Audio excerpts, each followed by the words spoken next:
पहली बार इस साल एक नए इंपीरियल किंग का पिन निकला है। 2016 के बाद से फर्स्ट इंपीरियल किंग जो बने हैं वो है मिस्टर विकास घोष। एक बार जोरदार तालियों से स्वागत किया जाए मिस्टर विकास घोष का। और जब मैं कहता हूं जोरदार तो जोरदार।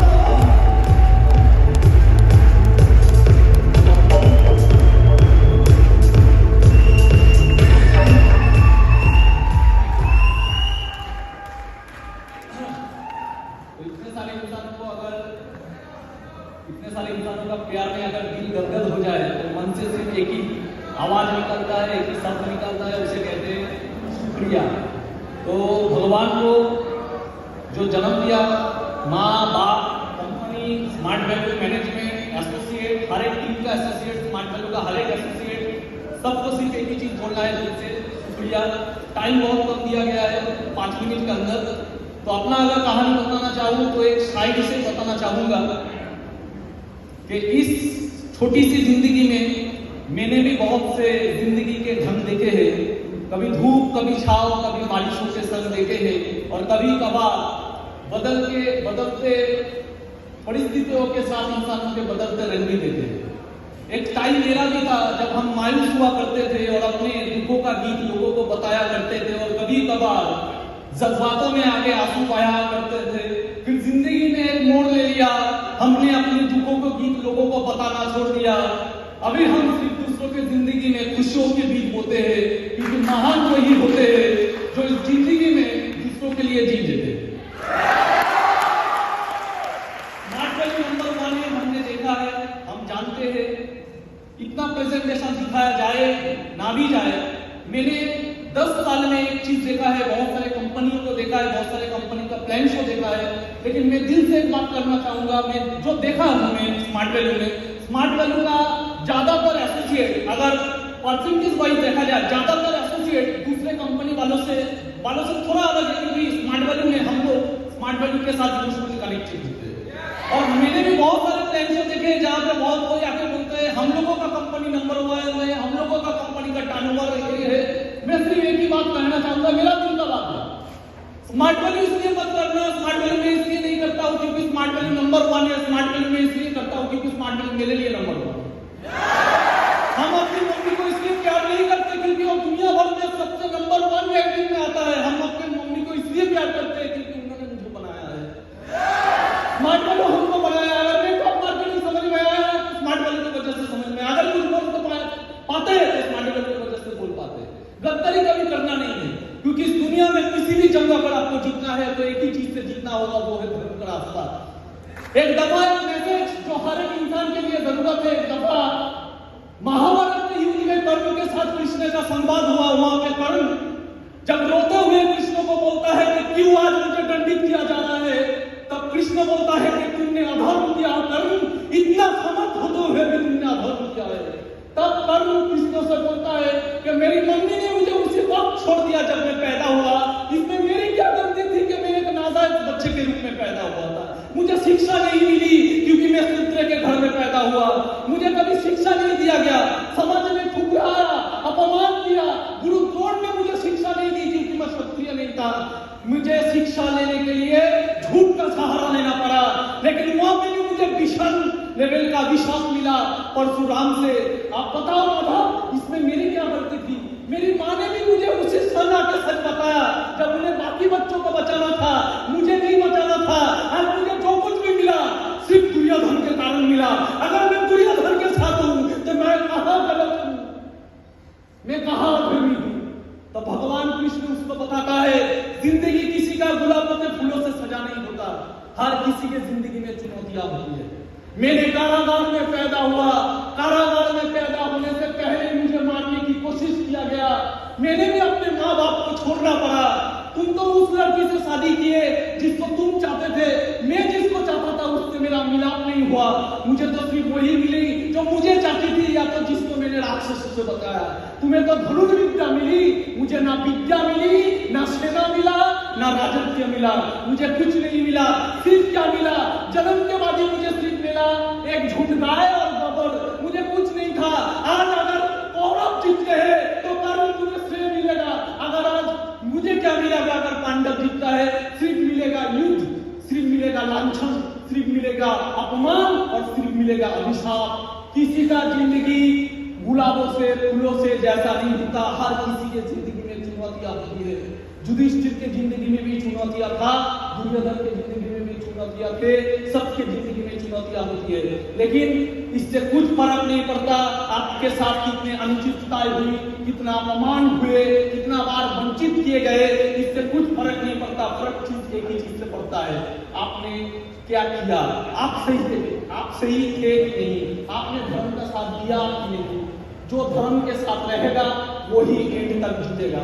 ये जीवन एक कुरुक्षेत्र है, एक जीवन एक कुरुक्षेत्र है। युद्ध में जो सच्चा रहेगा, आपके साथ आपके सीनियर ने क्या किया, कुछ फर्क नहीं पड़ता।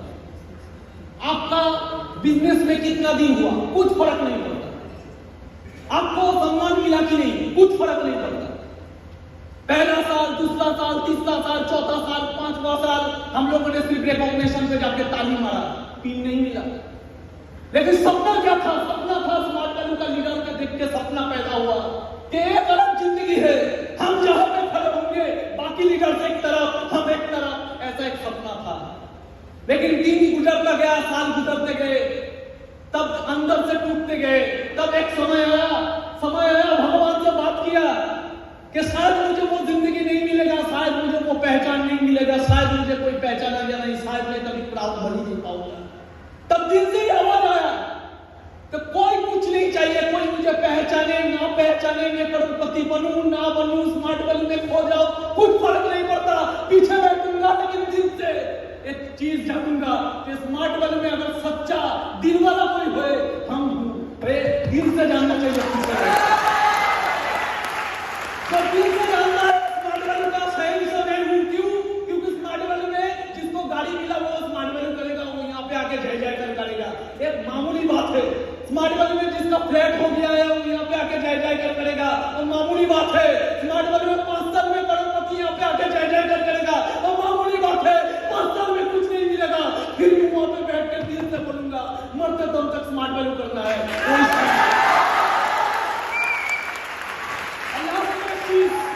जिंदगी में स्मार्ट वैल्यू मिल जाए, जिंदगी में हम स्मार्ट वैल्यू के साथ कनेक्टेड हो जाओ, सब कुछ सही है।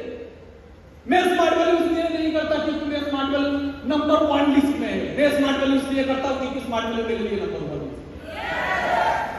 कोई आके मुझे टेंशन दिखाता है और बोलता है स्मार्ट वैल्यू से बड़ा कंपनी हम लोगों का है, हो सकता है भाई, वो तेरे लिए बड़ा कंपनी है, मैं भी सैल्यूट करता हूं, लेकिन मेरे लिए मेरा स्मार्ट वैल्यू है। एक बार ध्यानचंद को तानाशाह ने पूछा, मैंने ट्रेनिंग में सुना था, एक बार ध्यानचंद हॉकी का मास्टर, उसको तानाशाह ने पूछा कि तुम्हारे देश ने तुम्हें क्या दिया, आज भी सूबेदार हो, हम लोगों का देश से आके खेलो, कहां से कहां पहुंचा दूंगा। जब देश का सवाल आया तब ध्यानचंद ने बोला, अगर देश का सवाल आया, अगर खेलना ही है, मैं अपने देश से खेलूंगा, क्योंकि मेरा देश का जिम्मेदारी नहीं है मुझे आगे बढ़ाना, मेरा जिम्मेदारी है मेरा देश को आगे बढ़ाना। कितना बढ़ाना है, हो सकता है कर दिया है, करोड़पति निकल गया है और भी निकलेगा। स्मार्ट वैल्यू का काम नहीं है मुझे आगे बढ़ाना, मेरा काम है ऑल ओवर इंडिया में स्मार्ट वैल्यू का और इस देश में एक चीज चाहिए, अर्जुन तो आपको होना होगा, धनुर्विद्या तो आपको सीखना होगा, धर्म के रास्ते पे तो आपको जाना होगा, लेकिन सब मिल गया। एक चीज अगर नहीं चुनोगे तो मर जाओगे। वो चीज है क्या? एक इंसान जो आपसे भी ऊपर है। इस दुनिया में इतिहास बोलता है एक इंसान होना चाहिए जो आपसे भी ऊपर है। एक बार माता लक्ष्मी ने नारायण से पूछा, भगवान आपके दिल के आधे भाग में शंकर जी है और आधे भाग में मैं हूं, तो नारायण बोलता है देवी मेरे हृदय के आधे भाग में शंकर जी है और आधे भाग में आप भी हो। तब माता लक्ष्मी कहते हैं मैं भी हूं, इसका मतलब और कोई है? बोला हाँ, कौन? मेरा भक्त। एक तरफ मेरा गुरु, एक तरफ मेरा भक्त, एक तरफ मेरा भक्त के साथ मेरा फैमिली और देवी लक्ष्मी आप। स्मार्ट वैल्यू में भी खो मत जाना, दिल के एक अंदर में रखना आपके गुरु को और एक अंदर में रखना अपने टीम को और अपना पत्नी को, अपना प्यार को, अपने परिवार को, लेकिन एक तरफ रखना भगवान विष्णु भी रखता है, एक तरफ रखता है अपने गुरु को। एक तरफ रखता है, या तो मन में, या तो इस मन में गुरु होगा, या तो इस मन में गुरु होगा, क्योंकि मन भटकाता है, मन उलझा हुआ है, इस मन में विवाद है, इस मन में द्वंद्व है, इस मन मायावी है। इसलिए कहते हैं इस मन में है द्वंद्व और इस मन में युद्ध है। इस मन में है द्वंद्व, इस मन में ही युद्ध है। युद्ध मतलब समझ रहे हैं तो हम लोग कभी कभी फोकस हो जाते हैं, कभी कभी डिफोकस हो जाते हैं। इस मन में ही द्वंद्व है, इस मन में ही युद्ध है। और इस मन को चाहिए कौन? इस मन को चाहिए गुरु। इस मन में ही द्रोणाचार्य है, इस मन में ही कौन है? कृष्ण। इस मन ही कौन है? दुर्योधन। इस मन ही कौन है? पार्थ। और इस युद्ध में आपको समझना है क्या चीज है यथार्थ। इस युद्ध में अगर आपको जीतना है तो आपको यथार्थ काम करना पड़ेगा। यथार्थ मतलब जो बंगाली में कहते हैं यथार्थ। यथार्थ माने कि यथार्थ क्या करते हैं? एक्चुअल समझ रहे हो? एक्चुअल गुरु को पकड़ना है। अगर आप एक्चुअल गुरु को ना पकड़ पाएंगे तो आप भटके जाएंगे। एक तो गुरु चाहिए। स्मार्ट वैल्यू को फोकस में रखिए, लेकिन प्लानिंग चाहिए। बहुत कोई होता है सिर्फ मोटिवेशन पे काम करते हैं, लेकिन प्लानिंग चाहिए। धर्म के रास्ते पे चलना है। धर्म के रास्ते पे मतलब कोई कुछ भी करे, कुछ फर्क नहीं पड़ता। आपके साथ क्या हो रहा है कुछ फर्क नहीं पड़ता। आपका नियत ही कैसा होगा, जैसा आपका नियत होगा। और नियत को समझ, नियत को अगर सही रखना है तो एक गुरु चाहिए। समझ में आ रहा है? Thank you. Thank you so much. एक बार जोरदार तालियां होनी चाहिए दोस्तों। और बिना